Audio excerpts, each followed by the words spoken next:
আমাদের দপ্তর PWD police প্রশাসন সাধারণ প্রশাসন আমরা সমস্ত ব্যাপারটা নিয়ে এই যে ব্যারেজ এই যে ব্রিজ একে কিভাবে রক্ষা করে রিপেয়ার করব সম্মানীয় মুখ্যমন্ত্রী আমাদের নির্দেশ দিয়েছিলেন 1955 সালে এই ব্রিজ এবং এই ব্যারেজ হয়েছিল আপনারা সবাই জানেন তার ইতিহাস এর অনেক ডিফিকাল্টিজ আছে সে বলতে গেলে মহাভারত তৈরি হবে আমাদের আসল সমস্যা ব্রিজটাকে একটু একটু করে রিপেয়ার করে দেওয়া without disturbing the passage of the buses lorry four wheeler small and two wheeler আমাদের ইঞ্জিনিয়াররা সার্বিক চিন্তা ভাবনা করে টেকনিক্যাল প্রবলেম তারা দেখেছেন মুখ্য সচিবের নেতৃত্বে বৈঠক হয়েছে সেচ সচিব ইঞ্জিনিয়ার এসপি সাহেবরা ডিএম সাহেবরা ট্রান্সপোর্টের কর্তৃপক্ষ কমিশনার অফ আসানসোল আমরা সবাই মিলে বারে বারে বৈঠক করেছি উদ্দেশ্য একটাই মানুষের কষ্ট যতটা কম করা যায় আর ব্রিজটা রিপেয়ার করা যায় সেই প্রসেস চলছে কিন্তু যে বাইপাসটা আমরা তৈরি করেছি তাতে দেখা যাচ্ছে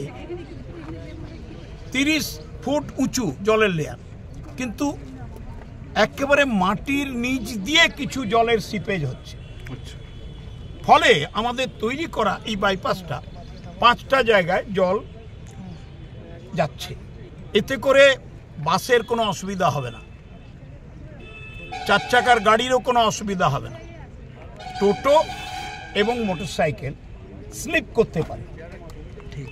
হড়কে যেতে পারে যেটা বাংলা ভাষায় বলে হড়কে যেতে পারে ঠিক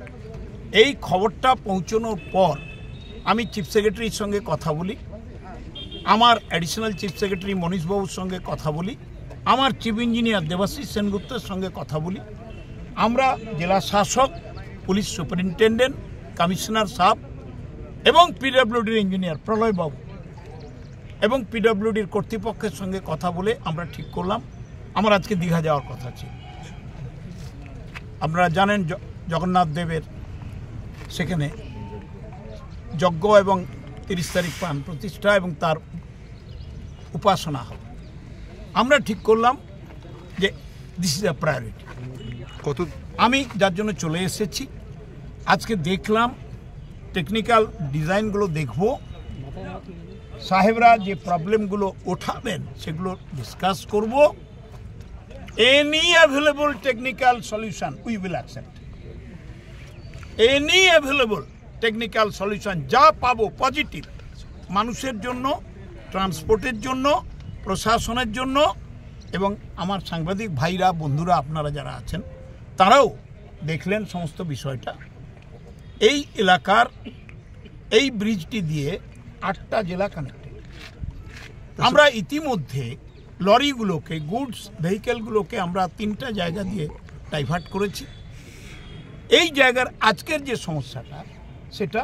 আমরা দেখলাম আমরা বসবো একটুক্ষণ গেলেই সলিউশন কি করা যায় আপনারাও জানতে পারবেন কারণ আপনাদের মাধ্যমেই তো বিস্তারিত হবে লোক জানতে পারবে না হলে তো লোক কিছুই জানতে পারবে কতদিন বন্ধ থাকবে মধ্যে কাজ শেষ হবে বন্ধ টন্ধ কতদিনের মধ্যে কাজ শেষ হবে এখনই ডিসকাস না করে তো বলতে পারবো না বিফোর মনসুন দেখুন আমাদের প্রশাসনিক স্তরে একটা নির্দেশ আছে যে যতটুকু কাজ করতে পারবো 15 জুনের মধ্যে করতে হবে তারপর পেন্ডিং কাজ আবার করব কিভাবে হবে কাজটা সেটা আপনাদের বলবো মিটিং এর পরে আমরা মিটিং এ বসছি যদি দরকার পড়ে আমার ইঞ্জিনিয়ার সাহেবরা এরা দক্ষ কিন্তু তারপরেও পিডব্লিউডির ইঞ্জিনিয়ার সাহেবরা খুবই দক্ষ তারপরেও তারা যদি মনে করেন যে আরেকটু অ্যাডভাইস নেওয়া দরকার কিছু করা দরকার উই আর ওপেন আর বাঁকুড়ার ব্যাপারটা বাঁকুড়ার লোক আমি এতদূর যখন এসছি বাঁকুড়ার ছেলেগুলোকে ডেকে একটু অ্যাডভাইস দিয়ে যাব কেন আমরা 0 কস্টে আমরা খাল বিল নদীগুলো কাটব 2014 সালের পর থেকে কেন্দ্রের বিজেপি সরকার একটি নয়া পয়সা এক্সকাভেশন রিএক্সকাভেশন সংস্কার এবং পুনর্সংস্কারের টাকা দেয়নি। 2014 সালের পর বিজেপি সরকার নদী বাঁধ ভাঙনের জন্য একটা নয়া পয়সা দেয়নি। অ্যাভারেজ প্রতি বছর 286 থেকে 290 কিলোমিটার